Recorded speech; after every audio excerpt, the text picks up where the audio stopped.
7:23 en el territorio continental ecuatoriano, buscando la verdad y abogando por la unidad nacional en pro de la paz y la seguridad en el Ecuador.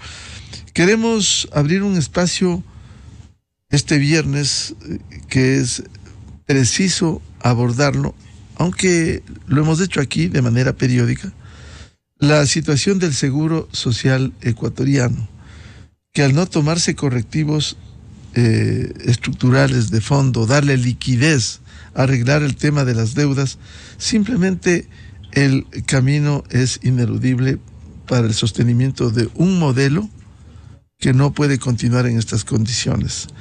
Esta semana en la Asamblea Nacional se aprobó reformas por un mandato ciudadano que recolectaran más de 54,000 firmas. Parte de ello era el cambio en la conformación del Consejo Directivo del IES y la cancelación de parte de las deudas del Estado al IES y la situación del Banco del IES, el BIES. Sin embargo, ya ha habido muchas críticas porque este proyecto no recoge los problemas estructurales del seguro social. Lo que se hace es cambiar de 3 miembros del Consejo Directivo a 5. Ya no habrá un representante de los afiliados y jubilados, sino 2 de los afiliados, 1 de los jubilados, 1 de los empleadores y el representante del Ejecutivo que preside el Consejo Directivo, el órgano que gobierna al Seguro Social, con una circunstancia de que ahora se resuelve que la terna del Ejecutivo vaya a la legislatura, es decir, politizar aún más un tema que debiera ser manejado técnicamente. Hemos invitado a este debate al doctor Rodrigo Ibarra, actuario catedrático, al abogado Richard Gómez, vocal de los asegurados en el IES, y a la doctora Patricia Borja, experta e integrante de la Mesa de Estudios de la Seguridad Social. Quiero empezar con el doctor Rodrigo Ibarra y su primer comentario respecto de esto que ha aprobado la Asamblea. ¿Cuánto mejora el tema del Seguro Social con el cambio de composición del Consejo Directivo? Doctor Ibarra, buen día. Gracias, buenos días, Miguel.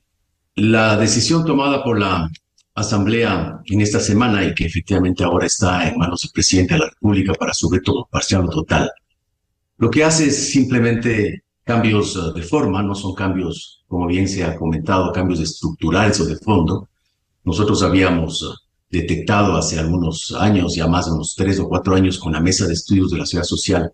Yo propuse 7 alternativas para salir de la crisis y una de ellas era darle gobernanza al manejo del Instituto Ecuatoriano de Seguridad Social, porque se había constatado que efectivamente habían casos de malas administraciones, casos de corrupción, sobre todo en el manejo del seguro de salud, y situaciones que ameritaban que efectivamente se tenga que cambiar esa estructura de la actual administración, pero no solamente con el incremento en el número de miembros, sino sobre todo con la transparencia. Es decir, cuando uno habla de gobernanza, está relacionado con el hecho de que efectivamente tiene que darse al conocimiento del público en general, de los afiliados, los balances actuariales, los balances contables que sean ya estén auditados y que efectivamente permitan ver la realidad de la situación del fondo de pensiones. Lastimosamente, esos estudios están un poco desfasados. En el caso del seguro de pensiones, el balance actuarial data de 2018, igual que un estudio preparado por la OIT, donde ya se detectó que efectivamente el fondo de pensiones iba a tener una descapitalización acelerada como la que estamos viendo actualmente, porque es evidente que cualquier persona que conozca algo de un manejo financiero conoce que cuando los ingresos son casi la mitad de los egresos que tiene un sistema, y particularmente el fondo de pensiones, algo está funcionando mal. Y si la evolución demográfica determina que cada vez esta situación va a aumentar el número de pensionistas y los montos a pagar, la situación cada vez se complica más. Entonces, esta decisión, a mi juicio, no resuelve en absoluto los problemas que tiene el Instituto de Seguridad Social y se ha perdido un tiempo valioso porque se pudo haber hecho reformas que permitan darle al fondo de pensiones una sostenibilidad en el tiempo. Así que creo que los miembros del Consejo Directivo tendrán que empezar a tomar ya decisiones, porque la población afiliada, los pensionistas y la población en general está justamente ávida de que efectivamente se tomen esas decisiones que permitan recuperar el denominado equilibrio actuarial. Aquí me parece fundamental el rol que pueden jugar los actuarios, porque una decisión política, una decisión que no venga acompañada con los análisis numéricos, los análisis de las proyecciones, efectivamente tiene el peligro de simplemente quedar archivado,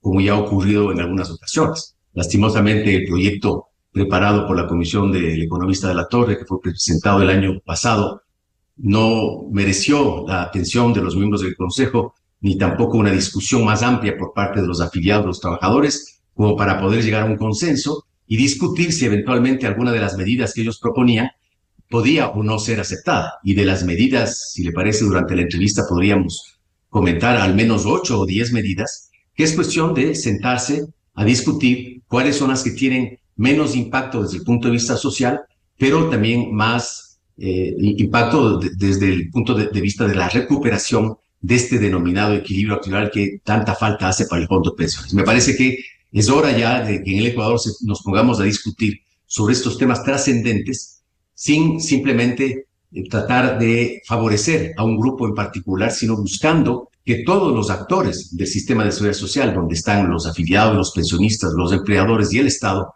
puedan efectivamente llegar a una conclusión. Me parece que ha faltado por parte de los miembros de la Asamblea y también del Consejo Directivo el apoyo por parte de expertos de preferencia externos, independientes de la academia, que les permitan dar a través del diagnóstico que está identificado las posibles salidas para que empiecen a tomar las decisiones. De tal manera que, en conclusión, en mi opinión, estas reformas que se ha hecho en la Asamblea son reformas exclusivamente de forma, no resuelven el problema estructural y se ha perdido un tiempo valioso, pero creo que el gobierno del presidente Noboa tiene la obligación de que en estos meses que le queda de su mandato empezar a hacer los cambios para que el próximo gobierno pueda ya emprender una verdadera reforma al sistema de seguridad social.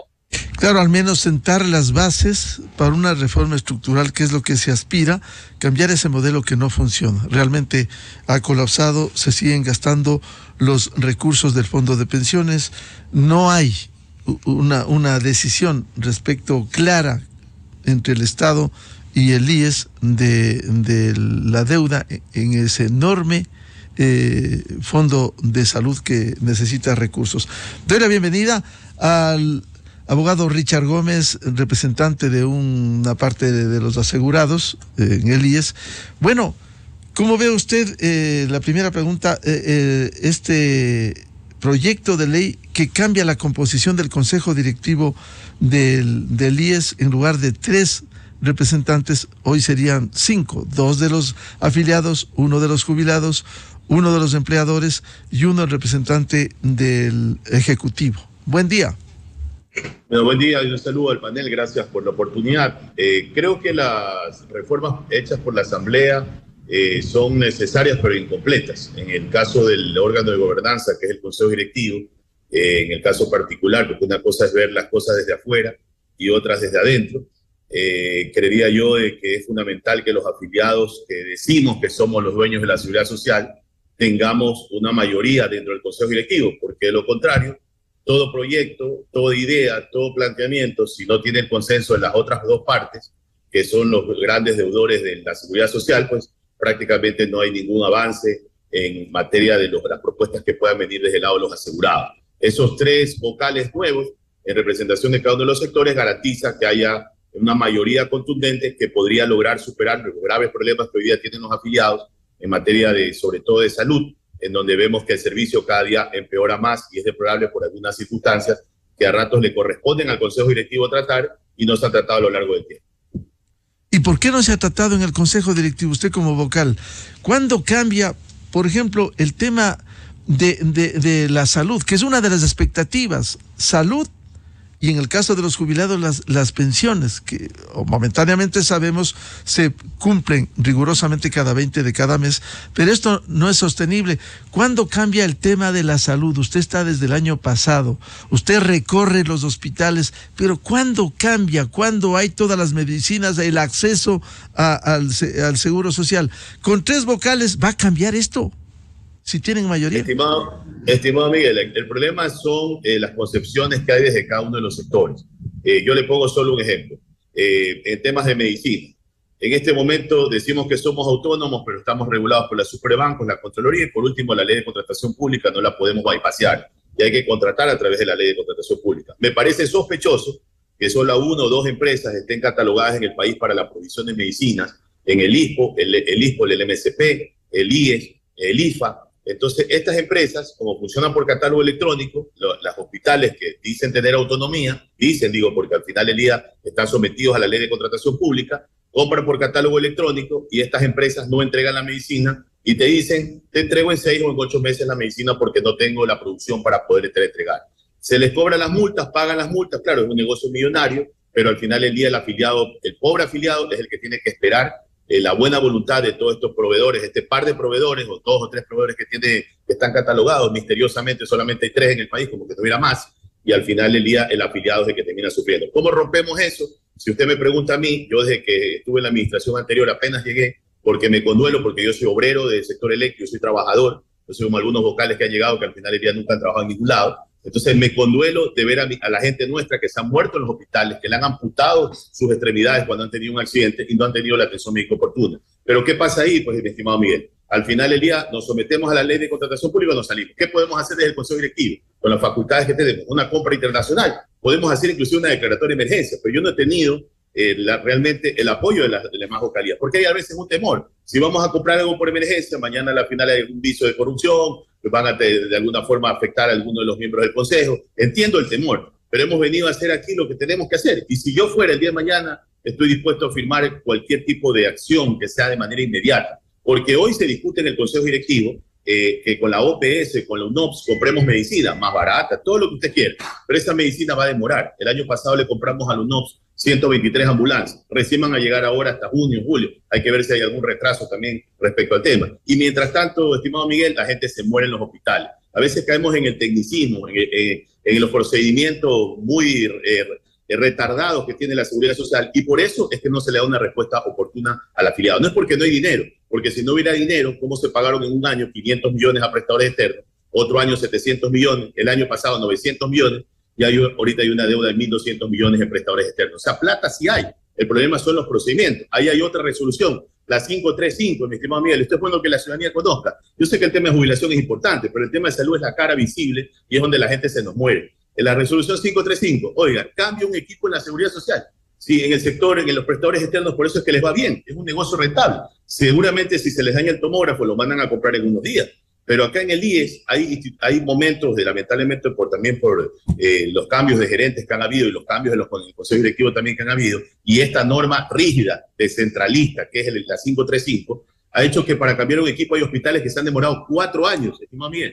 Y hay hospitales como el de Babahoyo, que para usted hacer una tomografía, la capital de la provincia de Los Ríos, una de las más grandes del país, y le puedo poner algunos ejemplos de eso, ¿no?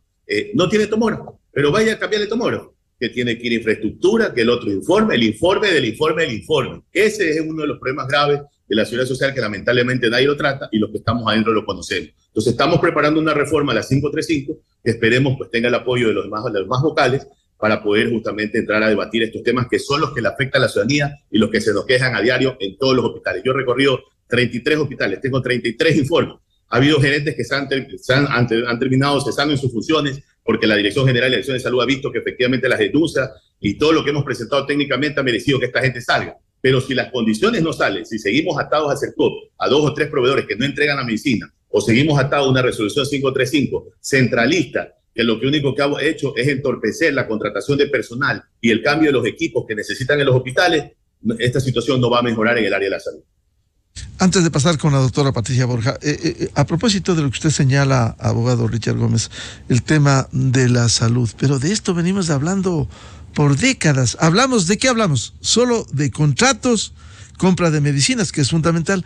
¿Cuándo, por ejemplo, y sería bueno que usted lo testimonie, cuando hablan en el Seguro Social de la red primaria de salud, de la prevención, porque lo que se reclama en el Seguro Social por no haber esa cultura preventiva en salud, hay que, como el presidente anterior que trabajó también con usted, Alfredo Ortega, hablaba ya del nuevo hospital Teodoro Maldonado Carbo, más de 400 millones de dólares, compra de equipos, compra de medicamentos. ¿Cuándo hablan, cuándo emprenden temas estructurales como atacar la medicina preventiva en el Seguro Social?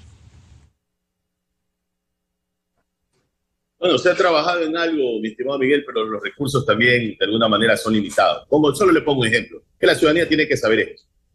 ¿Quién le pregunta a los hospitales cuánto se necesita? Ahora que la Comisión de Derecho de la Salud nos preguntaba, el presupuesto que hemos aprobado en salud, ¿se alcanza o no alcanza? No alcanza. Tenemos un déficit en el tema de salud. Si quisiéramos darle a los hospitales lo que piden, lo que solicitan, porque son sus requerimientos, necesitaríamos 1.000 millones más en materia de poder invertir en cada uno de los hospitales y poderles dotar de salud adecuadamente. Entonces, ¿cómo pensamos en la prevención si lo mínimo no lo podemos cumplir, Miguel? Y ahí viene justamente el debate de cuando yo, de alguna forma, no es que tenga una postura crítica frente a las propuestas hay que debatir. Le escuchaba al panelista Rodrigo Ibarra que decía, hay una propuesta del señor Augusto Latorre, hay que discutirla, pero por supuesto, abramos el debate y discutamos, porque aquí nadie es dueño de la verdad.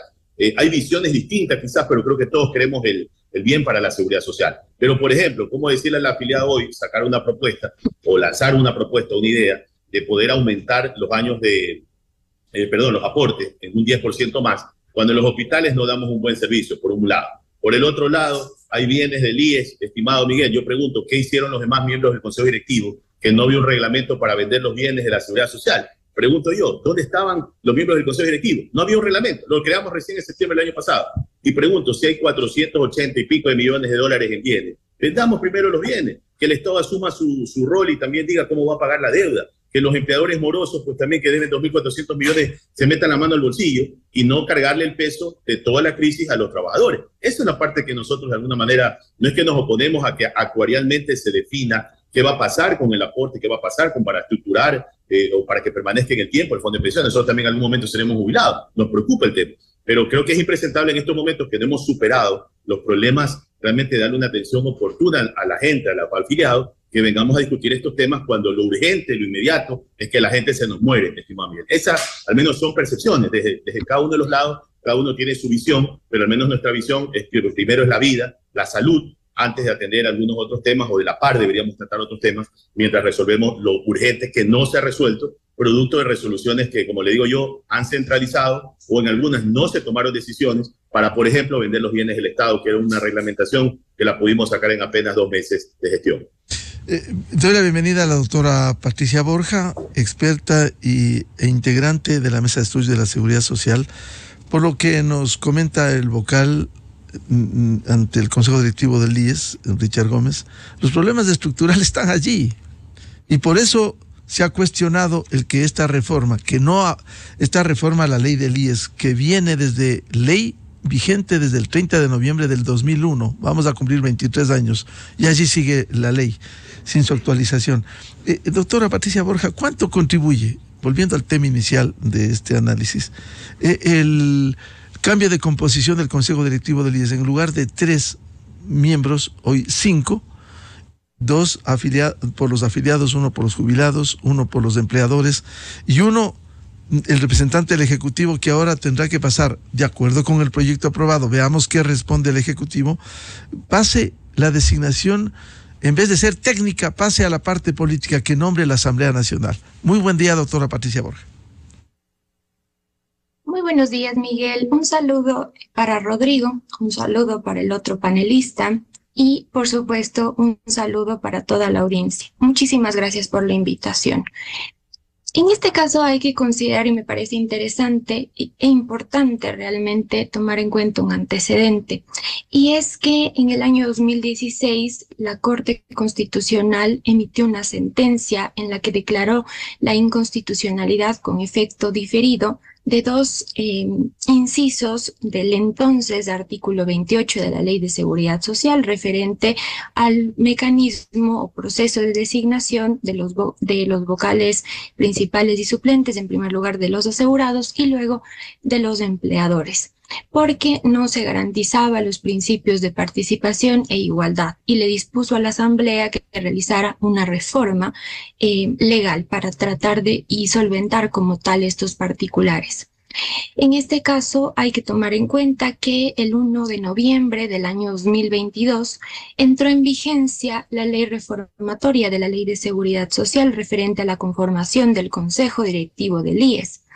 Esta ley determinó o dispone, mejor dicho, un nuevo mecanismo de designación, por así decirlo, para la elección de los vocales principales y suplentes, tanto de asegurados así como empleadores, en un proceso a cargo del Consejo Nacional Electoral, que debe ser realizado a través de colegios electorales, pero que lamentablemente por estas falencias en la redacción ha ocasionado una serie de inconvenientes, de dificultades de gestión entre el Consejo Nacional Electoral y el Instituto Ecuatoriano de Seguridad Social, sobre todo en términos de provisión de la información.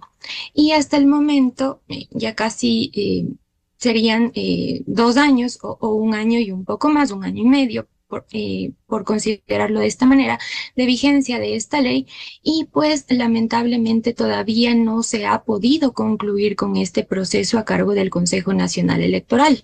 Entonces, por estos motivos, era importante que dado que existe esta iniciativa popular normativa, en este caso impulsada por el licenciado Henry Llanes, pues hubiera una responsabilidad, un cambio de perspectiva de parte de la Asamblea Nacional para que haya una adecuada técnica legislativa en el tratamiento de este proyecto de ley, porque aun cuando esta iniciativa popular normativa no se relacionó como tal con aspectos ya vinculados con cada uno de los fondos administrados por el IES en términos de sostenibilidad, por ejemplo, solo se relacionó con uno de los nudos críticos, como lo ha señalado el OIT, del Instituto Ecuatoriano de Seguridad Social, relacionado con la gobernabilidad e institucionalidad solo en este ámbito, el Consejo Directivo del IES. Lo que le puedo mencionar es que lamentablemente este proyecto de ley, tal como ha sido aprobado, tiene algunas falencias, algunos hierros, incluso en la redacción hay algunos particulares que no se ajustan a lo previsto por la Constitución, que igualmente le voy a mencionar, pero además de eso, también se debe considerar que, por ejemplo, la Organización Internacional de Trabajo planteó en el marco del programa de asistencia técnica que proveyó al Instituto Ecuatoriano de Seguridad Social entre el 2018 y el 2022, pues realizó algunas sugerencias, entre ellas que también se debería analizar en el marco de esta discusión sobre la integración del Consejo Directivo, los requisitos que deben cumplir quienes vayan a integrar este máximo órgano de gobierno. Y dado que la discusión es en términos de calidad versus cantidad, pues no necesariamente el incrementar el número de integrantes o miembros del Consejo Directivo va a garantizar una mejora en la toma de decisiones o en la calidad de las decisiones, porque no se ha considerado los requisitos o modificaciones, mejor dicho, en términos de los requisitos, porque actualmente los requisitos previstos por el artículo 29 no son precisamente rigurosos, no hay esta exigencia, por así decirlo, de que tengan una experiencia, un conocimiento verificado, por ejemplo, en términos de materias como la seguridad social y otras materias afines.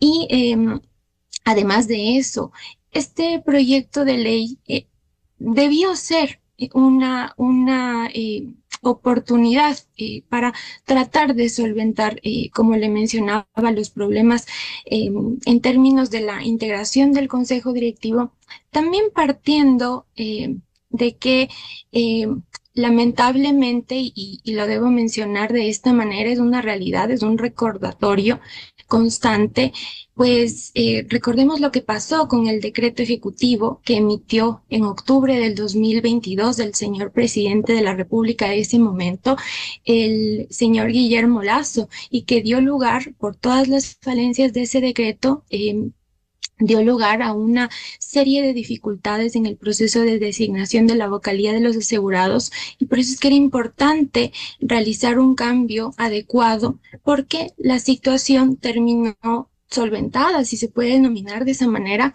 a través de una acción de protección que fue concedida en Quevedo y en contra de lo previsto por la ley reformatoria de la Ley de Seguridad Social referente a la conformación del Consejo Directivo del IES. Y por ello, desde el 30 de diciembre del 2022 hasta la actualidad, la vocalía de los asegurados se encuentra conformada en contra de lo previsto por esta ley reformatoria. Y lo mencionó Miguel porque es importante el respeto y la observancia de la normativa, porque estamos en el marco de un Estado constitucional de derechos y justicia, y es importante cumplir con la normativa, tanto más que incluso fue la propia Superintendencia de Bancos quien señaló que ninguna de las personas que presentaron la documentación como candidatos cumplió con la presentación, valga la repetición, de la documentación completa. Y entonces no fue ni siquiera parte del análisis de este juzgador la determinación de si se cumplían o no se cumplían con los requisitos. Ni siquiera hubo una mención en esta sentencia. Pero ahora, bueno, déjeme decirle, este proyecto, doctora, para que continúe, doctora Patricia Borja, esa ha sido la actuación que hoy se ha evidenciado de jueces venales, jueces corruptos que han permitido esa desinstitucionalización general en el país. Ese es el ejemplo que usted lo ha citado. Esos jueces que lo único que han hecho, sospechosamente, habilitar procesos que no se apegan precisamente al amparo de las acciones constitucionales. Por favor, para que continúe. Lo que le puedo mencionar es que al menos del análisis de esa sentencia a la que he hecho referencia y que dio lugar a que la vocalía de los asegurados, tanto en el caso del cargo titular, así como de la respectiva alterna, pues estén ocupados en contra de lo previsto por la normativa y que no se haya ni siquiera analizado el cumplimiento o no de los requisitos, así como de las inhabilidades y prohibiciones, pues no hay una motivación como tal, no hay siquiera una referencia a los requisitos, inhabilidades y prohibiciones previstos por la Ley de Seguridad Social, así como por la codificación de resoluciones de la Superintendencia de Bancos. Eso es lo que le puedo mencionar sobre este particular, y por eso era importante lograr que hubiera un proyecto de ley que tenga que sea redactado por lo menos de una manera adecuada. Y lo que me puedo permitir señalar es que hay algunas observaciones, como le mencioné previamente, en el sentido de que el convenio 102 de la Organización Internacional de Trabajo, que es la norma mínima en materia de seguridad social, lo que ha previsto es esta estructura tripartita para la conformación del Consejo Directivo del IES, con la representación de la autoridad, de los asegurados y de los empleadores. En este caso, partiendo de la justificación que señalaba el licenciado Llanes para incrementar a 5 los integrantes del Consejo Directivo y de 4 a 5 en el caso del directorio del IES, es lograr de alguna manera evitar o reducir al máximo posibles injerencias de los distintos gobiernos de turno en la administración del Instituto Ecuatoriano de Seguridad Social y del Banco del Instituto Ecuatoriano de Seguridad Social. Pero lo que se ha planteado son particulares, como por ejemplo el hecho de que en el caso de la representación del Ejecutivo, que se mantiene de esta manera y que sería quien debería presidir el Consejo Directivo del IES, pues no sea designado de forma directa por el señor presidente de la República, sino que el presidente tendría la responsabilidad de remitir una terna a la Asamblea Nacional, quien, en este caso, este órgano legislativo tendría el plazo de 15 días para poder resolver o pronunciarse y realizar la respectiva designación, con lo cual ya no sería una designación directa del representante del Ejecutivo. Pero además hay un tema que me llama muchísimo la atención, y que sin duda sí genera un nivel de preocupación, porque inicialmente lo que estaba planteado en el informe para segundo debate de este proyecto de ley es que los integrantes del Consejo Directivo pues sean sujetos de control político y fiscalización por parte de la Asamblea Nacional. Y esto a pesar de que en el artículo 131 de la Constitución no está previsto que los integrantes del Consejo Directivo, y también estaba inicialmente previsto en el proyecto que los miembros del directorio del BIES sean también sujetos de enjuiciamiento político en general, pero no está previsto aquello por el artículo 131 de la Constitución. Luego ha sido modificado ya en la última versión que ha sido aprobada el 9 de marzo por parte de la Comisión Especializada Permanente del Derecho al Trabajo y la Seguridad Social, una modificación en el sentido de que sean sujetos de remoción por parte de la Asamblea Nacional. Y lo que ha dispuesto, al menos según el contenido de este proyecto, es que para este proceso de remoción se deberá observar las garantías del debido proceso y sobre todo el procedimiento previsto por la Ley Orgánica de la Función Legislativa, en este caso en el capítulo 8, en la sección 5ª, que hace referencia al proceso de remoción más bien de los miembros de la Junta de la Regulación y Política Monetaria, así como de la Regulación y Política Financiera, pero que hay causas específicas para la naturaleza de esas dos entidades y que no se ajustan realmente con lo previsto o con la naturaleza del Consejo Directivo del IES, además de que hay un antecedente, y esto es que en el año anterior la Corte Constitucional emitió un dictamen, el número 1-23-RC/23, en el que determinó que las funciones del Consejo Directivo del IES son, o mejor dicho, es un órgano técnico-administrativo y que no debería ser sujeto de enjuiciamiento político porque no realiza o no ejerce funciones políticas y tampoco funciones de representatividad democrática, y que más bien es un organismo técnico sujeto a los respectivos entes de control. Por una parte la Superintendencia de Bancos, de otro lado la Contraloría General del Estado, y claro, hay también que considerar lo previsto por el artículo 101 de la Ley de Seguridad Social respecto a la responsabilidad de los directivos y de todos los funcionarios. Pero aquí se está planteando que haya un control adicional de parte de la Asamblea Nacional y por causas que más bien son para estas juntas que le señalaba, y que no habría una sindéresis, y además de que podría dar lugar a, como lo ha señalado la Corte Constitucional, que haya criterios subjetivos en la determinación de las causas, de los fundamentos para un proceso de remoción, y no está ajustado realmente a la naturaleza de esta institución.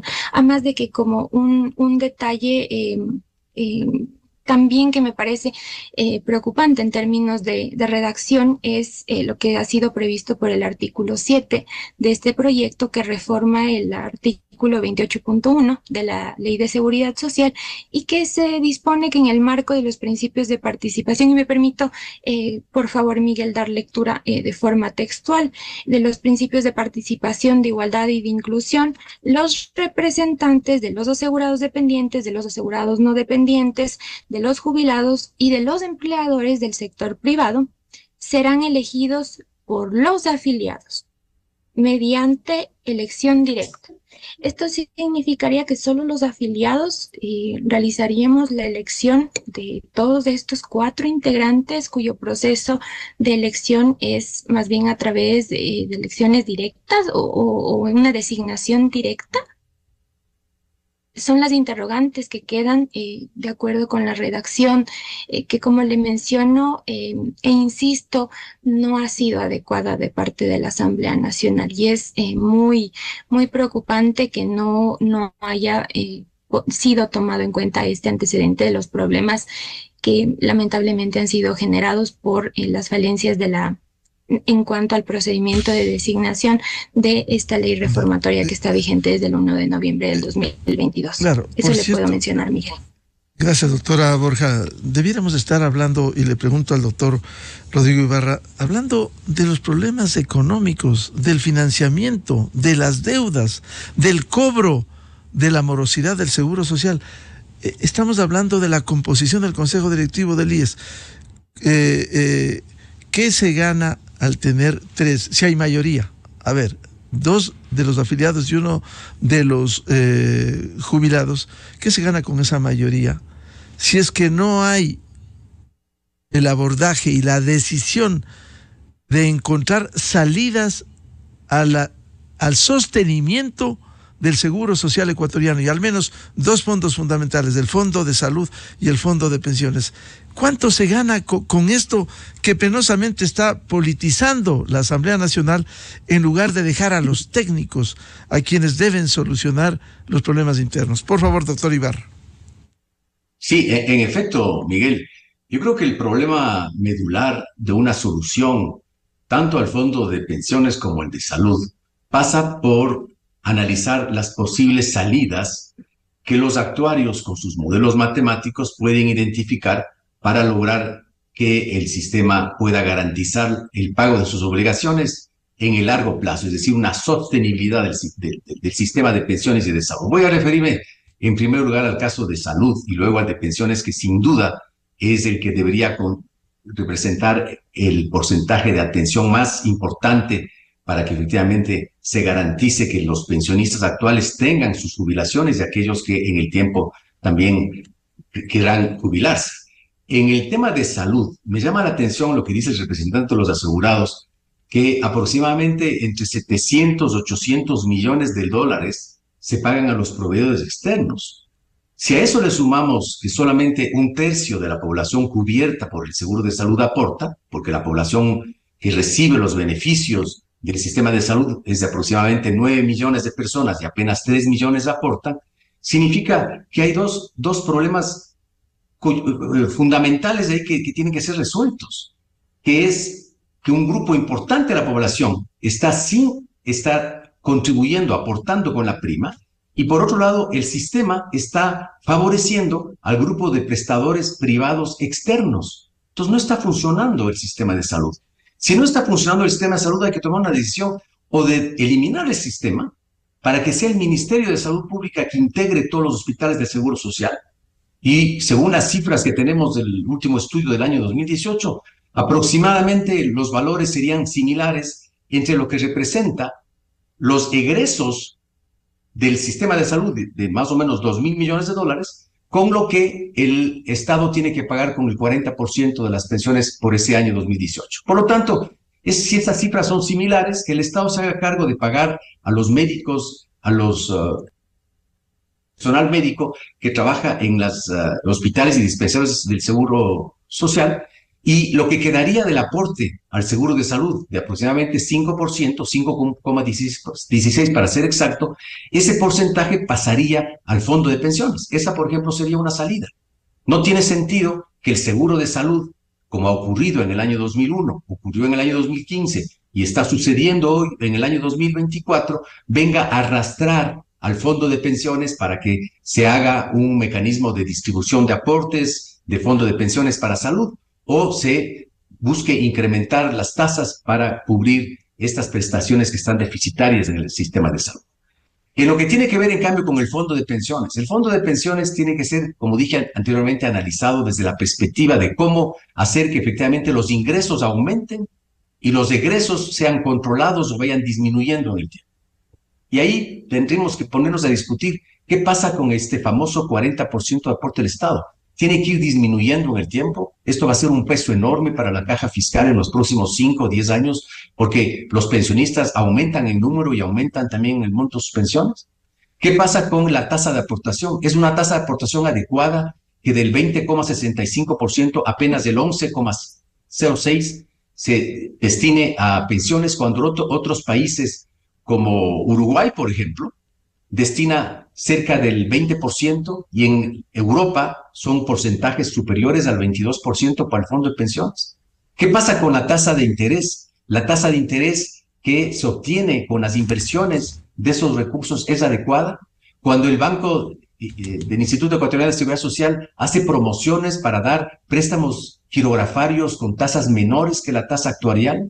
Eso es un absurdo. Se está descapitalizando el fondo y confunden a la población haciendo creer que el Banco del IES tiene 20.000 millones de dólares cuando lo que nos interesa es cuánto tiene cada seguro, porque de esos 20.000 millones, la gran mayoría pertenece al fondo de cesantía. Solamente al fondo de pensiones, de las cifras que yo tenía el año 2018, no pasaban de los 5.500 millones de dólares. Yo quisiera preguntarle esto al representante de los asegurados, ¿cuál es el monto que tiene el patrimonio del seguro de invalidez, vejez y muerte al 31 de diciembre de 2023, o si tiene actualizado al mes de febrero de este año? ¿Y cuánto de ese monto se tiene en activos líquidos? Es decir, en la posibilidad de que eso pueda permitir el pago de las pensiones, porque buena parte, entiendo yo, está prestado al propio gobierno nacional o está en préstamos hipotecarios y girografarios. Otra salida, ¿qué va a ser la denominada tasa de reemplazo? ¿Se va a mantener o no? No es posible que se puedan pagar pensiones que representen el 100% del promedio anual de los 5 mejores años. En ningún país del mundo esa tasa de reemplazo tiene que tener un tope. No, yo he propuesto que ese máximo no puede llegar sino al 80% del promedio de los 5 años, luego subir a 6, a 10, etcétera, porque es natural que la pensión tiene que ser equivalente al esfuerzo que ha realizado el afiliado, pero que no sea un beneficio exagerado, un beneficio tan generoso como el que actualmente se tiene. Además hay que tomar en cuenta que hasta el año 2000 las aportaciones que hicieron los afiliados al adoptar la dolarización se licuaron y por lo tanto lo único que nos ha permitido capitalizar el fondo, que debió haber tenido mucho mayor reservas, son los últimos 24 años. ¿Qué va a ocurrir con la tasa de aportación del sistema a salud y a otros beneficios como cesantía? El fondo de reserva, que es del 8.33%, tiene que ser reformado. De ahí pueden existir los recursos para capitalizar el fondo de pensiones. ¿Qué ocurre con la famosa edad de jubilación? Es natural que en el Ecuador se siga manteniendo una edad simplemente porque los trabajadores presionan para que no se mueva esa edad, sin entender que cada vez las personas tienen más beneficios, más años por recibir la pensión. Por lo tanto, yo creo que es fundamental que lleguemos con cifras, ver efectivamente qué es el futuro del sistema de pensiones y del sistema de salud, para que efectivamente podamos darle esta famosa sostenibilidad al sistema de pensiones. Creo que es fundamental que, aprovechando esta discusión que se dio en la Asamblea y lo que actualmente nos lleva a tener este tipo de foros, es aprovechar para que efectivamente discutamos asuntos de fondo, temas estructurales, cómo ir cambiando de manera progresiva ciertos requisitos. ¿Qué va a pasar con la jubilación patronal? La jubilación patronal puede transformarse en el segundo pilar del sistema de pensiones si se le da un cambio que permita que un trabajador vaya acumulando en un fondo separado para que cuando se retire no se lo haga simplemente con 25 años en una sola empresa, sino que podría ser con 30 años en diversas sociedades, diversas empresas, diversas organizaciones, tanto públicas como privadas, y por lo tanto el momento que se jubila con la seguridad social tenga su pensión financiada por el Fondo Solidario y otra pensión pagada, por ejemplo, por este sistema complementario de la jubilación patronal. O podría ser con la acumulación de los fondos de reserva. Entonces, es fundamental que tengamos transparencia en las cifras. Es inconcebible que en un país como el nuestro, en el que ha desarrollado tanto el sistema de los modelos matemáticos y el tema del manejo a través de sistemas avanzados de computación, no podamos tener los resultados actuariales actualizados. Tenemos ya un retraso de cerca de 6 años y hasta ahora no tenemos esa información y nadie dice nada, cuando debería ser esto una obligación de los miembros del Consejo Directivo del IES de presentar de manera anual los balances actuariales, de manera periódica los balances financieros, cómo están invertidos esos recursos, cuánto tenemos en este momento en el fondo de pensiones. Entonces, esta pregunta, no sé si abogado Gómez podría respondernos para más o menos tener una idea de que efectivamente el fondo de pensiones está descapitalizándose, porque si uno revisa las disposiciones del Consejo Directivo de los últimos 15 años, puede ver que las famosas desinversiones o tomar los recursos del fondo de pensiones para cubrir los desfases que existen año a año ya suman más de 9.000 millones de dólares, más cerca del 9% del Producto Interno Bruto. Esto le torna insostenible, evidentemente. Abogado Richard Gómez, precisamente, ¿por qué no tienen al día los balances actuariales? Este es un tema viejo, recurrente, y sin balances, ¿cómo se puede proyectar, analizar los fondos como el de pensiones? Primero, permítame, Miguel, porque estaba esperando justamente los panelistas las intervenciones que ha hecho. Primero, aclararle a la panelista, a la señora Borja, respecto al comentario que ella decía del tema del órgano de gobernanza, que prácticamente da a entender como que yo he sido electo por un juez de la ciudad de Quevedo. No es así. Solo para su conocimiento y de la ciudadanía, porque también lo que usted expresó, yo fui electo por 7 centrales sindicales: la CONACEP, la CUT, la Unión Laborista, la Confederación de Trabajadores del Sector Público, la Confederación Fuerza Sindical, la CUTAE y la CONFENAUSE.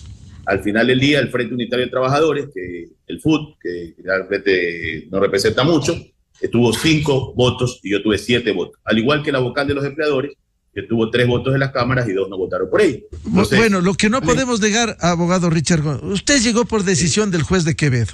¿Usted llegó? No, yo llegué por decisión de los compañeros. No, el juez de Quevedo le pone, pueden haber decidido todo, si no entraba, usted llegó por decisión del juez de Quevedo, hay que decirlo, asúmalo. El juez constitucional, primero que yo no presenté la acción de protección, sino una de las centrales que me apoyó, así como el FUT presentó 6 acciones de protección y las perdió. Esta acción que usted dice la ciudad de Quevedo, como que un poco como que están hablando de un cantón que fuera cualquier cosa, fue ratificada en la sala, y cuando ellos presentaron el Frente Unitario tratando de tirarla abajo, una acción extraordinaria, la perdieron en la Corte Constitucional. Entonces no hablemos solamente del juez de Quevedo, hablemos de toda la situación judicial que se dio alrededor de este tema. Mejor hablemos del Seguro Social, porque si hablamos de la justicia es una vergüenza. La justicia ecuatoriana es una vergüenza. Juez de Manglar Alto, juez de Quevedo, juez de Montecristi, juez de Portoviejo. Hablemos mejor lo que pregunta el doctor Rodrigo Ibarra. El problema, estimado Miguel, es que al final del día cuestionamos la propia justicia y en ciertos casos, pero no vemos que al final del día, en mi caso particular, que al final no soy el experto más grande de seguridad social, yo soy un legítimo afiliado también, que tengo todo el derecho a participar y represento un sector importante de trabajadores del país. Eso por ese lado. Ya. Por el otro, yo coincido con el panelista Rodrigo Ibarra respecto a que este tema tiene que ser discutido para la sostenibilidad del fondo de pensiones desde el punto de vista de criterios actuariales, pero no desde los vicios de que da ciertas personas delegadas por los gobiernos. Voy a poner muy claramente: el presidente de la República, Guillermo Lasso, nos llamó a una reunión donde estuvo el señor Augusto Latorre con una comisión ciudadana, no nombrada por los ciudadanos, lamentablemente nombrada por él mismo. Y en esa comisión ciudadana les dio un plazo determinado para que analicen solo el tema del fondo de pensiones, pero bajo una visión de quitarle el peso al Estado del aporte del 40% a la seguridad social para que sostenga el fondo de pensiones. Pero si la visión es quitarle, entonces pregunto yo, ¿qué hace el Estado administrando al IES? Y es por eso que entramos en la discusión del tema del órgano de gobernanza. Preguntaba, por ejemplo, el señor Ibarra, que se está desinvirtiendo el tema del fondo de pensiones. ¿Pero por qué se desinvierte? Porque el Estado no cumple la parte que le corresponde cumplir. Y aparte de no cumplir, como tienen mayoría a través de este comité de inversiones, que esos son los temas que nos deberían importar en el DIES, compran los bonos todos los años. El año pasado, por ejemplo, pagaron creo que $1.000 millones a la institución, pero compraron en bonos alrededor de 3.500 millones. Yo pregunto, ¿lo aprobó usted, señor Miguel, o alguno de los panelistas? ¿Lo aprobó el Consejo Directivo del IES? Tampoco, porque como tienen su propia autonomía, ellos resuelven internamente, y este comité de inversiones lamentablemente lo maneja el Ministerio de Finanzas, al que le han dado también la posibilidad que tengo su vocal hoy en el DIES con esta reforma legal que ha hecho la Asamblea. Entonces ponemos al principal deudor y el principal, en este caso, gestor para la compra de bonos del Estado, no me refiero a los gobiernos de turno, sino al Estado en sí, que tiene alrededor ya de unos 26.000 millones de dólares entre bonos y deuda que le debe a la Seguridad Social. Entonces ahí está el problema, y seguimos dando mayoría para que sigan controlando el DIES, mientras en el DIES ahora tenemos 3 vocales los afiliados. Sí, podemos mejorar la salud, habrá cosas que mejorar desde la parte interna y luchar desde lo interno. Pero si no tienen recursos, ¿cómo van a mejorar el sector de la salud? Lo que preguntaba el doctor Rodrigo Ibarra, ¿por qué no tienen al día el balance actuarial? Usted es parte del Consejo Directivo, ¿por qué no tienen? Del IES. Bueno, lo que pasa es que al final, mi estimado, terminamos generando una pregunta a quienes no somos los culpables de la debacle de la institución. Nosotros estamos haciendo esfuerzos enormes por tratar de lograr cambios que anteriormente no se hicieron. Y por eso yo a veces discrepo que se nos critica a los que estamos hoy frenteando los temas, tratando de buscar una solución a los problemas heredados, mi estimado Miguel, porque el problema no es que se causó el último año. Esto es un arrastre, como decía el panelista Ibarra, de todo lo que se ha venido desinvirtiendo durante años. Aquí hay un problema estructural que hay que primero estructurar. Pero algún momento hay que parar eso. Algún momento hay que parar eso. Pero para eso necesitamos mayoría, pues, mi estimado Miguel, porque si no, desde los afiliados, con todo respeto, usted podrá invitar a los mejores panelistas, podrá traer expertos de la NASA, de Harvard, de todo lo que usted quiera, pero si no tenemos la visión desde los afiliados de recuperar la institución y no tenemos mayoría, pues simplemente no va a pasar nada y seguirán los gobiernos de turno metiendo la mano al seguro y seguiremos manejando esto políticamente como se manejó en algún momento el tema que los hijos de los asegurados, que es todo el derecho que tienen, porque es una conquista, se les dé el servicio, pero ese servicio debió ser de alguna manera instrumentado a través de algún aporte adicional. Eso no se hizo, habrá que corregirlo ahora. Entonces, no veamos como que el IES no tiene posibilidades. Yo ayer en una entrevista en un medio de Santa Elena les decía, a veces la gente se decepciona tanto que piensa que esto no tiene solución. Yo creo que tiene solución, pero yo sí quisiera que cualquier debate que se haga no se impregne desde el lado del Ejecutivo, desde el lado de la Asamblea. Aquí tiene que primero llamarse también a los sectores sociales, a la gente que es la que sufre a diario la situación de los hospitales. Yo comentaba en el gobierno anterior, cuando fuimos a hablar, a tocar las puertas de Carondelet para que paguen parte de la deuda, y decía un funcionario, plata no hay. Decía, plata no hay, claro, plata no hay, y criticaban algunos temas de la construcción de hospitales. Pero ¿quién critica que los prestadores externos se nos lleven 1.000 millones? Estimado Miguel, con apenas 500 millones repotenciaríamos todos los hospitales del país y tendríamos un mejor servicio. Pero esa es decisión de gobernanza. Porque nosotros no somos mayoría, estimado Miguel. Ese es el gran problema. Por eso yo apoyo al señor Llanes y esta reforma, al menos en el órgano de gobernanza, en el IES, muy bien. Pero en el BIES seguirá el de sangre mientras el Estado tenga mayoría, como la están haciendo ahora, para poder controlar los destinos y los recursos que tienen los afiliados allá. Seguiremos hablando de este tema. Doctora Patricia Borges, ¿usted cree que con mayoría de jubilados y afiliados se podrá arreglar esto cuando no están las cuentas al día? ¿Qué pudieron poner? Debieron exigir. Nos gustaría ver, por ejemplo, comunicaciones permanentes de los vocales, de los empleadores, de los afiliados, exigir los balances actuariales al día. Pero eso no vemos. ¿Se va a arreglar esto con el cambio de composición del Consejo Directivo? Muchísimas gracias por su pregunta, Miguel. Y si me permite, debido a la alusión realizada por el señor Gómez, me parece que es importante que la ciudadanía tenga conocimiento que, en este caso, la disposición transitoria quinta de esta ley reformatoria, en su segundo inciso, ¿qué es lo que estableció y establece? Los actuales vocales representantes de los asegurados y de los empleadores prorrogarán sus funciones hasta la posesión de los nuevos vocales conforme al procedimiento que establece la presente ley, para lo cual deberán calificarse ante la Superintendencia de Bancos conforme lo dispuesto en la ley. En este caso, al momento en que entró en vigencia esta ley, es decir, el 1 de noviembre del 2022, no ocupaba el abogado Gómez ni la licenciada Mercy Maldonado el cargo de vocales principales, como principal o titular, ni alterna del Consejo Directivo del IES en el caso de la representación de los asegurados.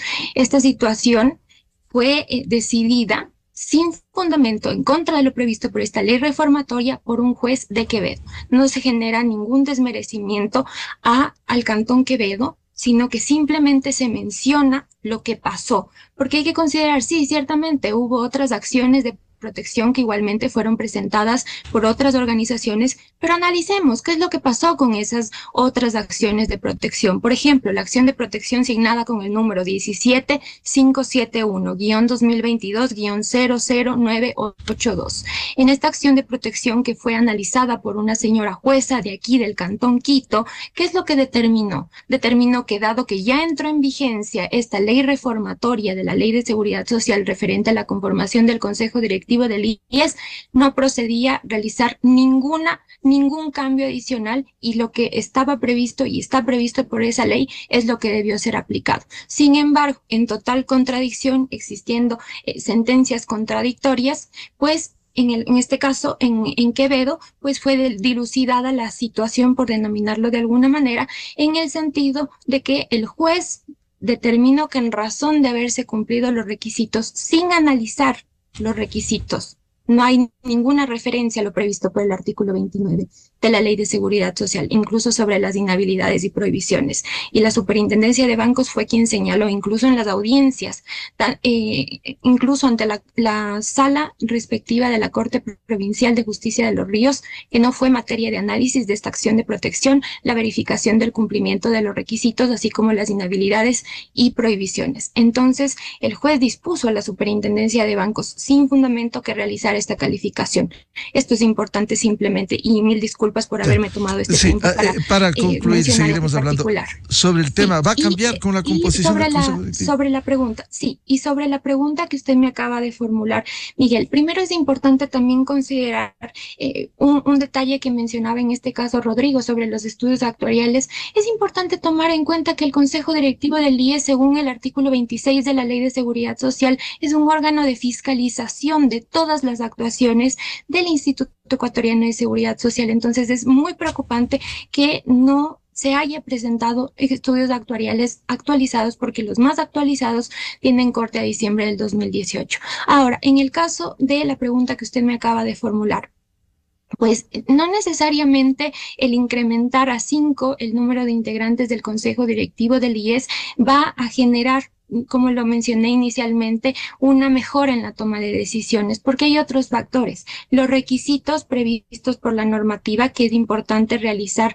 una revisión, cambios, pero además de eso hay otro factor que señaló la Organización Internacional de Trabajo, en el sentido de que hay que revisar y modificar las atribuciones del Consejo Directivo para que no confluyan en funciones de política, rectoría, pero también de administración, que es lo que pasa actualmente, porque la OIT señalaba que no es usual en los órganos de seguridad social o de gobierno de la seguridad social que también haya funciones de administración. Entonces, no ha habido una revisión integral, lamentablemente, y pues veamos ya en qué es lo que determina el señor presidente de la República, porque de acuerdo con el artículo 103 de la Constitución, los proyectos que provienen de la iniciativa popular normativa no pueden ser objetados totalmente por el señor presidente de la República, pero sí pueden ser enmendados. Y hay algunas observaciones que ojalá sean consideradas por parte del señor presidente de la República.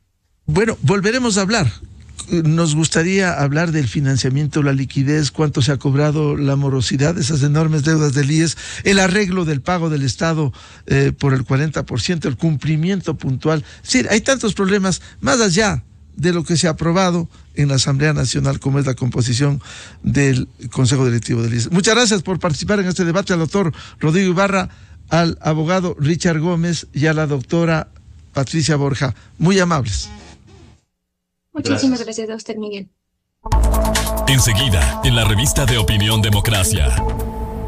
8:20 minutos en el territorio continental ecuatoriano. Vamos a una pausa publicitaria y ya volvemos para hablar cómo impactará en la ciudadanía el incremento del IVA y también el aumento del 3.5 al 5 del impuesto a la salida de divisas. Desde 1984 con Gonzalo Rosero.